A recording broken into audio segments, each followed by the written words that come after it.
I told him I was pregnant, and he froze. Then he said something that shattered my heart. Are you sure it's mine? I still remember the sound of that little stick hitting the sink. It was faint, but it echoed like thunder inside me. Two lines, two pink lines that glowed brighter the longer I stared. I couldn't breathe. My hands were shaking so badly I almost dropped it. For a few seconds, I just stood there, staring at the mirror, at my pale reflection, trying to convince myself that maybe it was wrong. Maybe it was a mistake. But deep down, I knew it wasn't. I was pregnant. And the first face that flashed in my mind wasn't my own, it was his. Aiden's. Aiden wasn't my boyfriend, not officially. We had been something in between. A situationship that looked like love but came with no promises, no labels, just late night talks, slow kisses, and words that always stopped right before, I love you.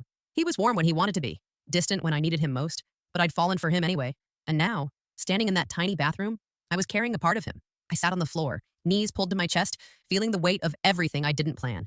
I wanted to cry, not out of fear, but because I knew this would change everything, not just between us, but inside me. For hours, I couldn't move. My phone buzzed a few times. Friends, probably, or work, but I couldn't answer.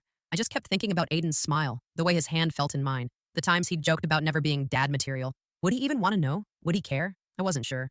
When I finally texted him, "Can we talk?" "It's important," he replied instantly. "Sure, what's up?" That should have comforted me, but it didn't. His tone felt casual, cold, like he didn't sense the storm coming.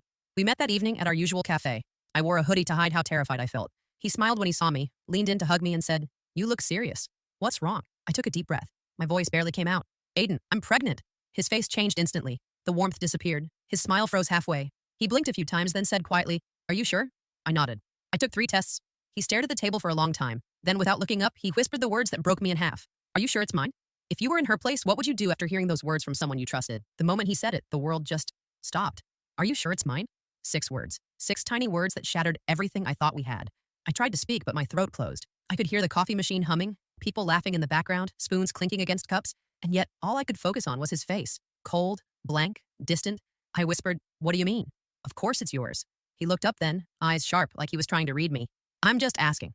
We weren't exactly exclusive, right?" That sentence hit harder than I expected. Not exclusive. So that's what I was to him. An almost, a maybe, a temporary comfort in between his freedom. I stared at him, trying not to cry. "Aiden, you were the only one." I thought you knew that. He rubbed his hands through his hair, sighed, and said, "I don't know what to think right now. I just need time." Time. That's what people ask for when they're running away. I wanted to scream, to tell him how unfair it was, how cruel it sounded, but instead, I just nodded. My voice barely came out. "Okay," he stood up. "I'll call you later."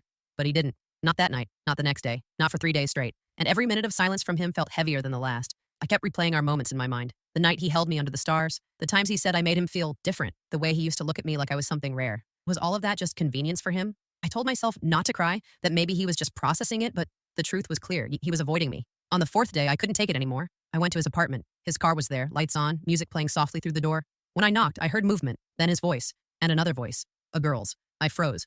He opened the door half an inch, surprise flickering in his eyes. "Hey, what are you doing here?" Behind him, a girl's voice called out, "Who's at the door?"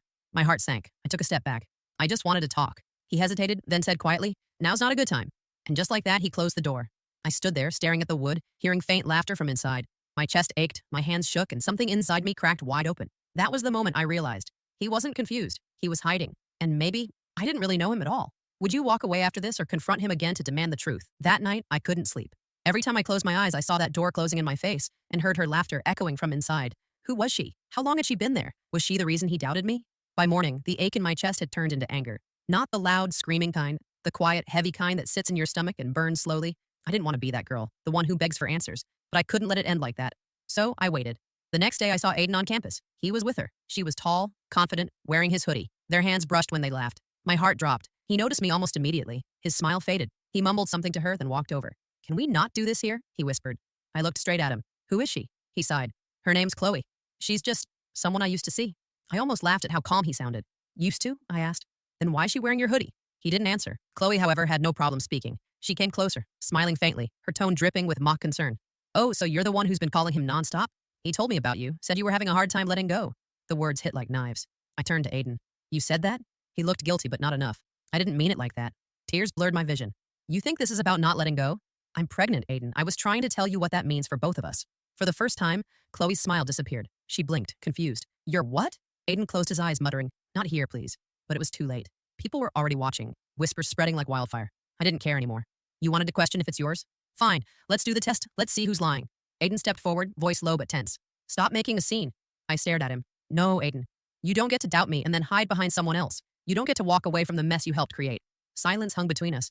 Then Chloe turned and walked off. Aiden looked at me one last time, eyes cold, and said, "You'll hear from me." But deep down, I knew I wouldn't. As I watched him leave, the reality finally sank in. I was alone.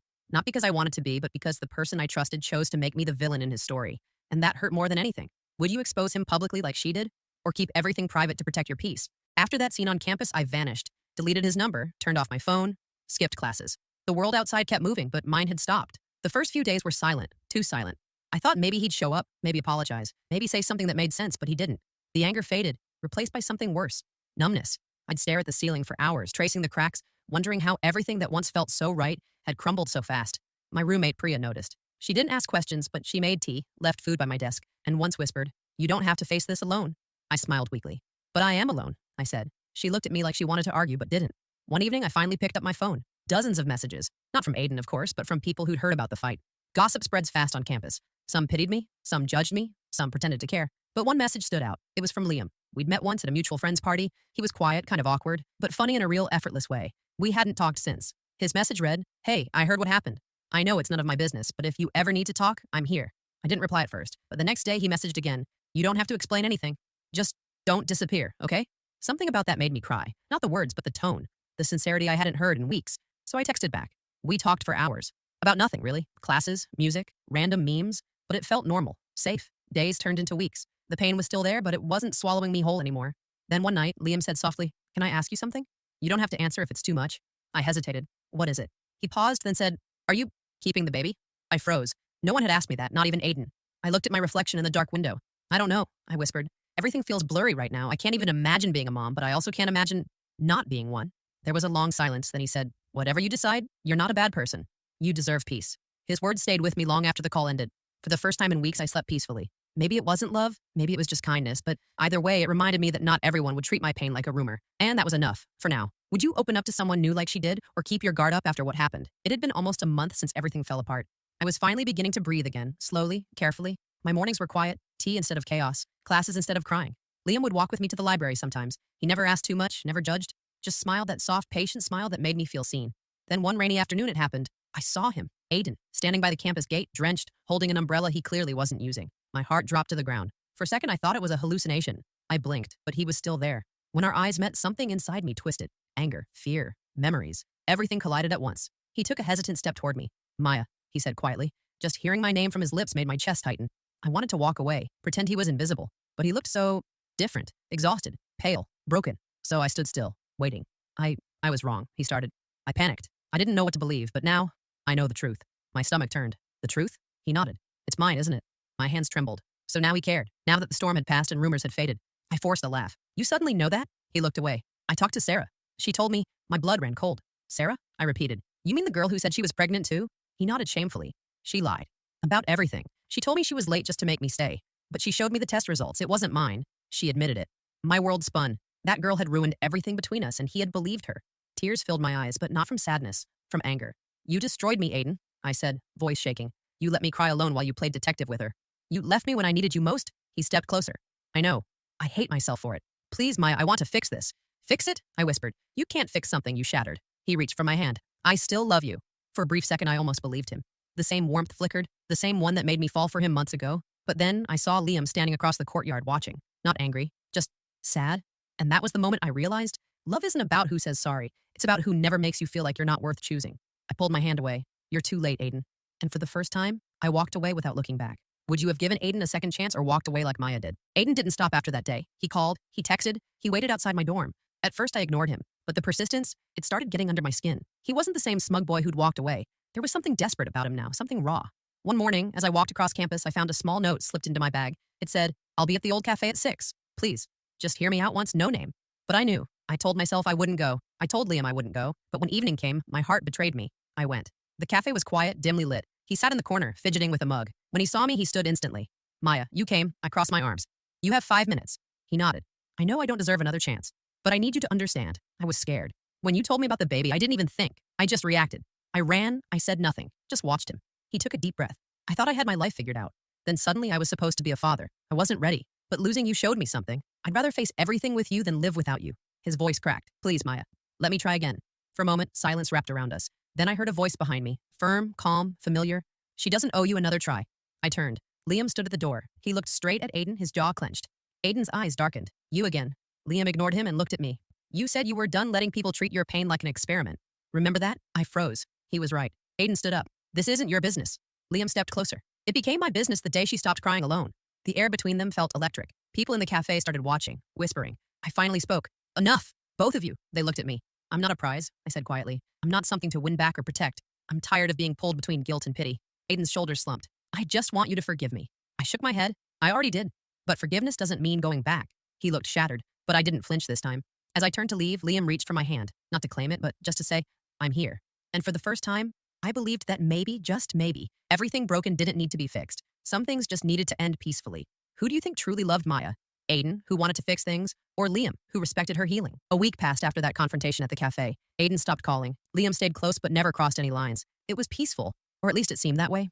I started focusing on my studies again, going to class, trying to be normal. But one morning, as I was getting ready, my phone buzzed. Unknown number. I almost ignored it, but something told me to pick up.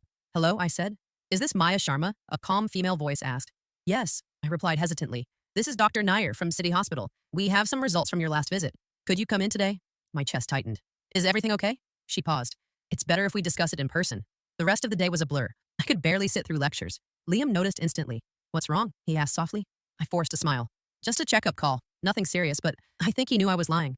At 4 p.m. I went to the hospital. The corridors smelled like antiseptic and anxiety. Dr. Nair was kind. She asked me to sit. Then she looked me in the eye and said, Maya, we repeated your tests to confirm the pregnancy. I froze. And she gave a small smile. The results came back negative. You're not pregnant. For a second, I couldn't breathe. My mind went blank. Are you sure? I whispered. Yes, she said gently. Sometimes stress or hormonal changes can cause false positives. It happens. I'm sorry for the confusion. Sorry. That word hit me harder than anything. Sorry for the sleepless nights. Sorry for the panic. Sorry for the heartbreak that wasn't even real. I walked out of the hospital feeling weightless and heavy all at once. The world outside was loud, traffic, people, laughter, but inside me, everything was silent. I didn't know whether to laugh or cry. The thing that had torn my life apart never even existed. That night, I called Liam. He came over immediately. I told him everything. He listened quietly, eyes soft, like he was processing it for me because I couldn't. So it's over, I said finally. All that pain, all that fighting, for nothing. He reached out and gently held my hand. Not for nothing, he said. You learned who's real. I stared at him. And what if I can't trust anyone again? He smiled faintly. Then start with trusting yourself. Something in his words cracked the wall I'd built inside. I didn't cry. I just breathed, deeply, fully, for the first time in months. That night, I slept without fear. But somewhere deep down, a quiet thought whispered, if Aiden found out the truth, what would he do? If you were Maya, would you tell Aiden the truth? Or keep it to yourself and finally move on? 2 days after I learned the truth, I decided not to tell Aiden. It wasn't out of spite, it was peace. For the first time, I didn't want to explain, justify, or relive that nightmare. I wanted to move forward, but life never lets you move on quietly. That Friday morning, as I was leaving class, I saw him again, Aiden, waiting outside the lecture hall. He looked nervous, like he had something big to say. Maya, can we talk? He asked, voice unsteady. I sighed. There's nothing left to say, Aiden. His eyes darted to the floor. I know about the hospital. My heart stopped. What? He continued. Sarah told me she saw you there. She thought you were, so I asked around and I found out the truth. I couldn't believe it. You what? You went behind my back and dug into my medical records? He shook his head quickly. No, I didn't mean to invade your privacy. I had to know if you were okay. I crossed my arms. And now that you know I'm not pregnant, what? You think that changes everything? His expression softened. It does change everything. It means we can start fresh, Maya. No lies, no fear. Just us, I laughed, bitterly. You think my pain was just a phase? That now it's gone, you can swoop in and rewrite the story? He stepped closer. I still love you. I never stopped for a moment. I just stared at him. The boy I once loved stood in front of me, clinging to a version of us that didn't exist anymore. Then I said quietly, love isn't about who comes back. It's about who stays when things fall apart. You didn't. He looked shattered. You're saying it's over? I took a slow breath. It's been over. You just refused to see it. Before I could turn away, a voice came from behind me, firm, steady. Maybe now you'll finally let her heal. It was Liam. Aiden's face hardened. Of course. You're always there, aren't you? Liam didn't flinch. Someone had to be. The tension was sharp enough to cut through the air. Students nearby stopped and stared, whispering. But I didn't care. I looked at both of them, one representing my past, the other my peace, and I made a choice. Enough, and I said, I don't need either of you fighting for me. I'm not something to be won. I'm someone who's finally done losing herself. Aiden's lips trembled, but he said nothing. Liam just nodded, quietly proud. And as I walked away for the first time, my steps felt light. The truth hadn't set me free. I did. Do you think Maya did the right thing by walking away from both men, or should she have given Liam a chance? Weeks passed, and for once my life felt still. Not perfect, not easy, just mine. I spent my mornings in the park, sketching or writing in my journal. My nights were calm. No crying, no chaos, no waiting for messages that would never come. Liam still texted sometimes, just to check in. But it was different now. There was no tension, no silent expectation, just friendship. And it was enough. Then, one rainy evening, I came home to find an envelope slipped under my door. No name on it, no sender. Just my name, written in a handwriting I'd once memorized. Aiden. For a long time, I just stared at it. Every instinct said, don't open it. But curiosity is cruel. I tore it open. Inside, there was a single page, slightly wrinkled, a few ink smudges from where the rain had touched it. It read, Maya, I know I lost the right to say anything to you, but I need you to know something. When I found out you weren't pregnant, I thought I'd feel relieved. But instead, I felt empty. Because it made me realize that what I lost wasn't a future or a baby. It was you. I've replayed everything 100 times. The night you told me, the way I doubted you, the way I walked away, and I keep wishing I could go back and choose you instead of my fear. You were never my mistake. I was yours. I'm leaving for another city next week. A new job, a new start. I won't bother you again, but I'll keep hoping that someday when you think of me, it won't hurt anymore. Aiden.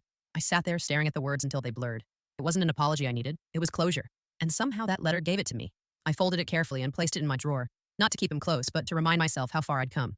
Later that night, Liam called. His voice was warm, gentle. How are you? He asked. I smiled softly. Better? He paused. You sound it. For the first time, I didn't need saving. I didn't need anyone to complete me. I was finally learning how to stand on my own, how to heal without rewriting the past. Before hanging up, Liam said, You know, you never told me what you'll do after graduation. I thought for a second, then said, I don't know. Maybe move somewhere new. Start fresh. He chuckled. Sounds like a good plan. And for the first time in a long, long while, I meant it. Would you have read Aiden's letter if you were Maya?